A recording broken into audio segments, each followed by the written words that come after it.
Hello friends, स्वागत है आपका लॉगयान चैनल पर। मैं सुप्रीमणि शुक्ल। बिहार की जो एपीओ का एग्ज़ाम होने वाला है और जुडिशरी का एग्ज़ाम जो आगे होगा उसके लिए मेंस की जो ये जीएस की सीरीज़ है वो आपके लिए क्रैश कोर्स के रूप में लेके आया हूँ। लगभग पूरी सीरीज़ कंप्लीट हो चुकी है। आज के वीडियो में हम कुछ मिक्स टॉपिक की बात करेंगे, कुछ गौतम बुद्ध के बारे में जानेंगे, कुछ और मिक्स टॉपिक है जैसे कुछ टाइगर रिजर्व्स के बारे में जानेंगे। तो कुछ फैक्ट्स हम आपको क्लियर करवाएंगे क्योंकि ये फैक्ट्स आपको बार बार रिपीट होकर पूछे जाते हैं, चर्चा में रहे हैं। ठीक है, जैसे गौतम बुद्ध बिहार के लिए बहुत इंपॉर्टेंट टॉपिक है, लगभग एक आध क्वेश्चन यहाँ से बन जाएगा। तो आइए देख लेते हैं। गौतम बुद्ध, इनका जन्म 563 BC में हुआ था। पूछा जा सकता कहाँ हुआ था, तो लुम्बिनी में हुआ था और कपिलवस्तु नेपाल में ये लुम्बिनी पड़ती है। लुम्बिनी, कपिलवस्तु, नेपाल। पिता शुद्धोदन। शुद्धोदन किस गढ़ के मतलब किस वंश के थे, तो शाक्य गढ़ के थे। माता महामाया, माता का नाम क्या था, महामाया, और ये कोलियगढ़ की राजकुमारी थी। पत्नी का नाम था, इनकी पत्नी का नाम था यशोधरा। गृह त्याग, इन्होंने गृह त्याग किया था 29 साल की उम्र में। उम्र पूछी जा सकती है और उस घटना को क्या कहते हैं, तो महाविनिष्क्रमण उस घटना को कहते हैं। ठीक है। ज्ञान प्राप्ति निरंजना नदी के तट पर हुई थी इनको बोधगया में। तो आपसे ये भी पूछा जा सकता है कि बोधगया में कौन सी नदी बहती है, तो निरंजना नदी, इसको फल्गु भी कहते हैं। फल्गु या निरंजना नदी की तट पर हुई थी। 35 वर्ष की उम्र में इनको ज्ञान प्राप्त हुई थी। इनका महापरिनिर्वाण मतलब इनकी मृत्यु हुई थी 80 वर्ष की उम्र में, 483 ईसा पूर्व। ठीक है। प्रथम उपदेश इन्होंने सारनाथ में दिया था, जिसको धर्म चक्र प्रवर्तन नाम से जानते हैं। इस घटना को धर्म चक्र प्रवर्तन। इनके प्रमुख अनुयायी थे बिंबिसार, प्रसेनजीत, अजातशत्रु और अनाथ पिंडक।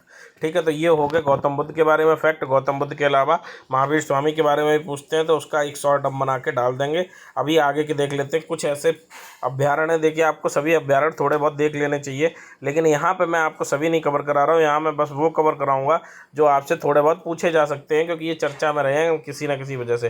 तो भरतपुर केवलादेव पक्षी विहार कहाँ है, राजस्थान में। वेदांतगत पक्षी विहार कहाँ है, तमिलनाडु में। ग्रेट इंडियन बस्टर्ड कहाँ है, महाराष्ट्र में। रंगीथिट पक्षी विहार कहाँ है, कर्नाटक में। और सलीम अली पक्षी विहार कहाँ है, कोयम्बटूर में। ठीक है। वन्य जीव संरक्षण अधिनियम कब पारित हुआ, पूछा जाता है 1972 में। इसी के अंतर्गत राष्ट्रीय उद्यान घोषित किए जाते हैं।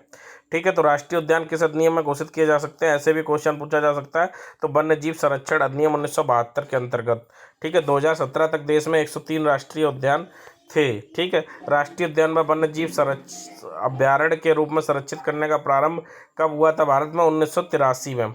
भारत का प्रथम जैव मंडल आरक्षित क्षेत्र कौन सा था, नीलगिरी। भारत का प्रथम जैव मंडल आरक्षित क्षेत्र पूछा जा सकता है तो नीलगिरी। भारत का पहला राष्ट्रीय उद्यान था जिम कॉर्बेट राष्ट्रीय उद्यान। जिम कॉर्बेट राष्ट्रीय उद्यान 1936 में इसको बनाया गया था, जिम कॉर्बेट राष्ट्रीय उद्यान। तब इसका नाम दूसरा था। कमेंट बॉक्स में बताइए इसका क्या नाम था, क्योंकि वो भी क्वेश्चन बहुत बार पूछा गया। नहीं तो मैं कमेंट बॉक्स में आपको आप आंसर देंगे, मैं उसको पिन कर दूंगा। ठीक है। भारत का सबसे बड़ा tiger reserve Nagarjuna Sagar tiger reserve Andhra Pradesh में है ये। भारत का सबसे छोटा टाइगर रिजर्व पैंच में है, महाराष्ट्र पैंच में। ठीक है। भारत का सबसे बड़ा पक्षी उद्यान केवलादेव राजस्थान में। सबसे बड़ा पक्षी उद्यान कहाँ है, केवलादेव राजस्थान में। और सबसे बड़ा राष्ट्रीय उद्यान कहाँ है, हिमेश जम्मू कश्मीर। हिमेश जम्मू कश्मीर। भारत का सबसे छोटा राष्ट्रीय उद्यान south button Andaman Nicobar. South button द्वीप है अंडमान निकोबार की द्वीप श्रृंखला का। जंगली गधों के लिए प्रसिद्ध कौन सा है, कच्छ का रण। ठीक है। तो ये इंपॉर्टेंट फैक्ट थे। टाइगर रिजर्व, जैव मंडल, वन्य जीव संरक्षण अधिनियम, इन सभी के बारे में आप अच्छे से तैयार कर लीजिएगा।